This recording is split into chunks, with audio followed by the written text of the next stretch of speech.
বাংলাদেশের সাবেক প্রধানমন্ত্রী ও বিএনপি চেয়ারপারসন বেগম খালেদা জিয়ার মৃত্যুতে যুক্তরাষ্ট্রের মিশিগানে গায়বানা জানাজা অনুষ্ঠিত হয়েছে।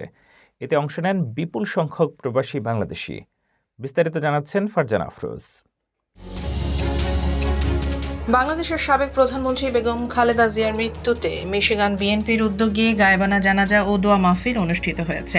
বৃহস্পতিবার 1 জানুয়ারি দুপুরে মিশিগান অঙ্গরাজ্যের ওয়ারেন শহরের আল ইহসান মসজিদের হলে এই গায়বানা জানাজা সম্পন্ন হয়।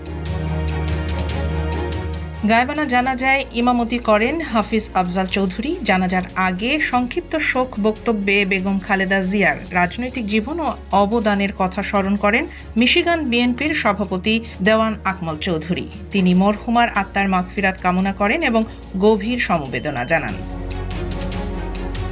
গায়বানা জানাজা ও দোয়া মাহফিলে বিএনপি ও এর সহযোগী সংগঠনের বিপুল সংখ্যক নেতাকর্মী সহ প্রবাসী বাংলাদেশি অনেকেই অংশগ্রহণ করেন। প্রবাসে থেকেও বেগম খালেদা জিয়ার প্রতি শ্রদ্ধা ও ভালোবাসা জানাতে এভাবেই একত্রিত হন মিশিগানের প্রবাসী বাংলাদেশিরা। পুরো সময় ছিল শোক ও আবেগঘন পরিবেশ।